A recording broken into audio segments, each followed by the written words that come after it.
It was a cold February morning in 1988 when the woman arrived at St. Augustine Memorial Hospital. No one knew her name. She walked through the automatic doors at exactly 7:42 a.m., holding a folded denim jacket in her hands. The nurse at the reception remembered her clearly. She was quiet, polite, and looked tired. She said she had a headache and wanted to see a doctor. She didn't have an ID card. She didn't have a purse or a bag. When the nurse asked her for her name, the woman smiled softly and said, "It's just Anna." That was the first and last time anyone heard her voice. Anna was admitted briefly into the waiting area. Security cameras were limited back then, and the ones near the entrance only showed black and white frames every 10 seconds. But even in that grainy footage, she looked like someone who didn't quite belong anywhere. She sat perfectly still, her jacket folded neatly across her knees, eyes fixed on a hallway clock. At 8:10 a.m., when the nurse called her name, Anna wasn't there. She'd vanished. At first, no one thought much of it. People left hospitals all the time. Maybe she changed her mind. Maybe she went home. But when a staff member checked the sign-in sheet later that day, something strange appeared. Her handwriting was unusually neat, deliberate, as if copied from a book. The letters slanted evenly, almost too perfect, and the pen pressure was light. It didn't look like normal handwriting. Still, no one filed a report. Not yet. It wasn't until 3 days later that the story began to take shape. A janitor from a small bus station 20 miles away found a denim jacket in the women's restroom. Inside one of the pockets was a hospital visitor badge. The badge had no name, just a number 418, but it matched St. Augustine's visitor log for that same morning. The tag had been checked out to a woman with no identification. By the end of that week, the local police had opened what they called a routine welfare check. The lead investigator, Detective Marla Kessler, was a quiet woman who'd seen too many missing persons cases go nowhere. But something about this one bothered her. No one had reported Anna missing. No friends, no family, no neighbors. When detectives ran her description through national databases, they found nothing. No driver's license, no passport, no social security number. Nothing. It was as if she had never existed. Detective Kessler drove out to the bus station where the jacket had been found. The janitor who discovered it was a young man named Brent, who worked the early shift. He said he found it folded neatly on top of the sink, not in the trash. She put it there like she wanted someone to find it, he said. Inside the jacket's lining, police found a small tear. Hidden between the fabric layers was a piece of paper no larger than a movie ticket stub. On it were 3 words written in the same neat handwriting seen on the hospital form. The lights hum. That was all. For weeks, investigators tried to connect those words to something, a phrase, a code, maybe a hospital note. But nothing made sense. No missing person from any nearby state matched her description. Mid-30s, dark hair, about 5 feet 6 inches, no visible injuries, no accent. People began to forget, until a nurse named Evelyn came forward. She'd been working the triage desk that morning. She remembered something odd. When Anna had walked in, Evelyn said she looked over her shoulder several times, as if expecting someone to follow her. But what struck Evelyn most wasn't her fear. It was her calmness. She didn't seem panicked, she said later. She seemed like someone who had already made a decision. The hospital had no record of her ever being treated. The sign-in sheet was the only proof she'd even been there. For a long time, that was all anyone knew. But there was one more clue. A farmer named John Peters, who lived 15 miles from town, came forward a month later. He told police he'd seen a woman walking along the edge of Route 29 on the same morning Anna disappeared. She was barefoot, carrying nothing but a folded jacket. He remembered it because of the way she walked, slow, deliberate, like she wasn't in a hurry to get anywhere. He said she stopped at a road sign, looked up at it, and then turned toward the woods. That was the last anyone saw of her. Detective Kessler searched those woods for 3 days. Nothing. Not a footprint. Not a piece of fabric. Not a single trace.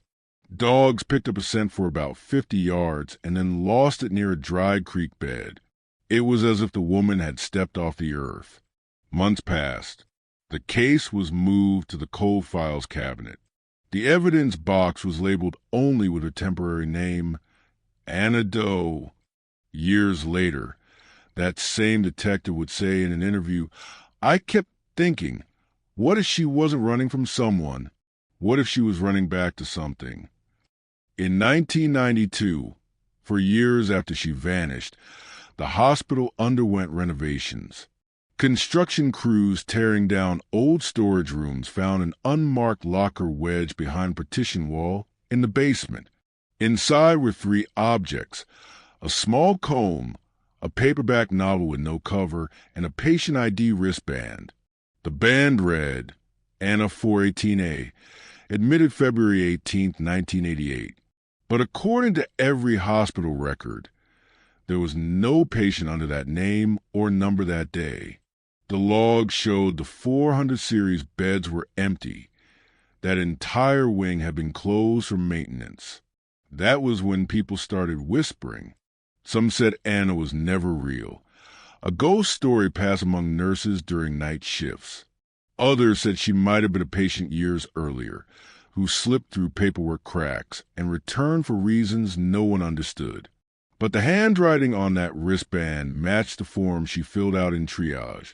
The same slanted letters, the same light pressure, and the same words, faintly written on the back of the hospital form, almost invisible under fluorescent light. The lights hum. The locker discovery brought Detective Marla Kessler back to St. Augustine Hospital after almost 4 years. She stood in the basement doorway while dust floated in the thin light from a single window. The smell of bleach and damp paper hung in the air. A maintenance worker handed her a small plastic bag.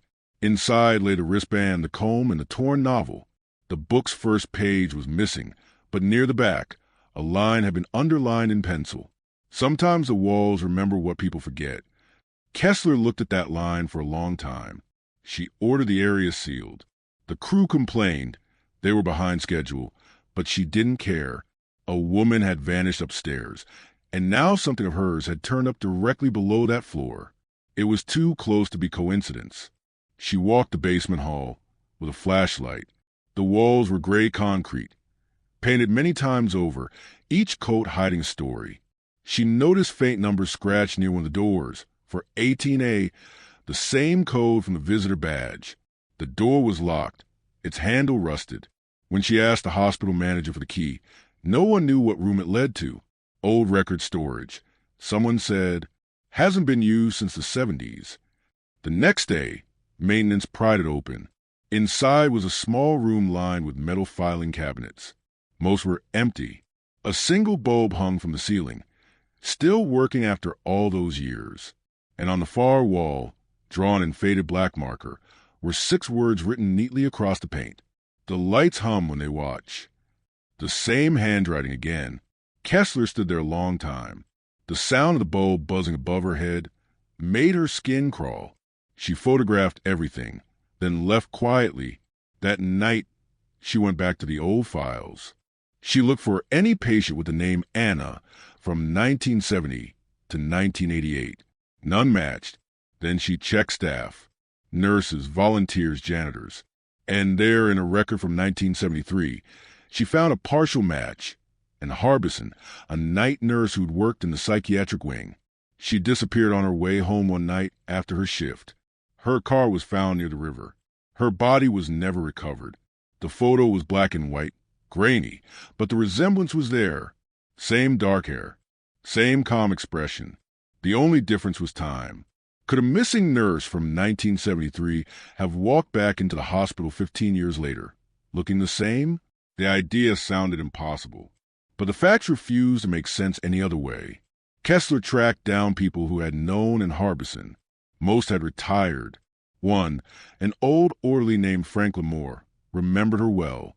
She was quiet, he said. Smart, too, always humming under her breath. Some of the patients said she never slept, just walked the halls with a notebook. When asked if he remembered her disappearing, he nodded slowly. They said she went into the basement to fetch some records and never came back up. That basement again. The following week, Kessler requested a forensic scan of the old walls. Thermal imaging revealed an odd patch of space behind the concrete near room 418A, an air pocket about 6 feet wide, like a sealed cubicle. A maintenance blueprint confirmed it. There used to be a small records vault that had been walled off after flood in 1974. Permission was granted to open it. Workers chipped to the concrete, dust rising in thick clouds. The air that escaped was stale and cold. Inside, they found a tiny chamber, barely large enough to stand in. Shelves lined the walls, filled with soggy paper folders. Most crumbled at a touch, but one folder, wrapped in waxcloth, had survived. It was labeled in neat handwriting, Patient 418A, Harbison, A. The file was thin, only a few pages, but it didn't list in Harbison as a nurse. It listed her as a patient. Admitted March 1973.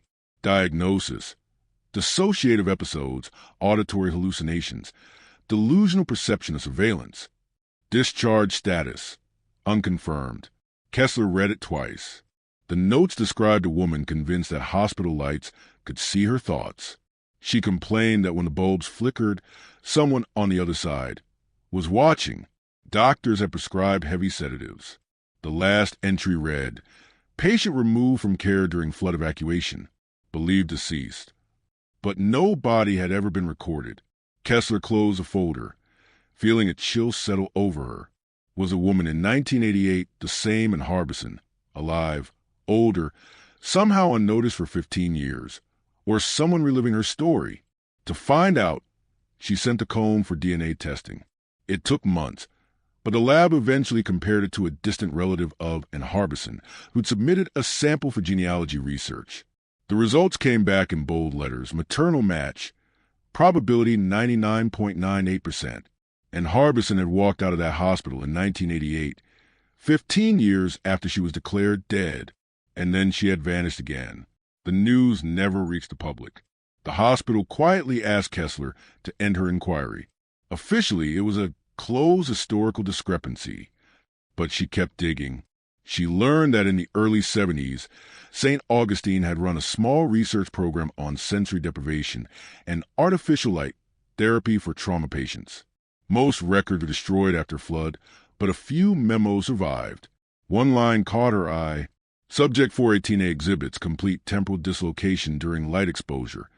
Identity fragmentation consistent with prior trials. Temporal dislocation. Identity fragmentation. Kessler wasn't a scientist, but she understood enough to know something wasn't right. Maybe in Harbison had been part of that program. Maybe she'd never been a nurse at all. Only a patient used for experiments that blurred her sense of self until she believed she worked there. And maybe, after all those years, she returned to try to remember who she really was. Kessler visited the hospital one last time before the wing was demolished. Standing in the empty hall, she listened.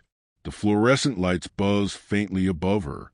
For a moment, she could swear the hum rose and fell, almost like breathing. She whispered, "And are you here?" The sound flickered just once and then steadied. That was enough for her. When the wing was finally torn down, she took the wristband home. She kept it in a small box on her desk. Sometimes at night, when her lamp hummed softly, she thought she could hear footsteps in the hall. Slow, careful, deliberate, just like the woman who walked out of the hospital and left no name behind. By 2004, the story of Anna Doe, or in Harbison, was little more than a rumor that lived in the hallways of St. Augustine's old staff.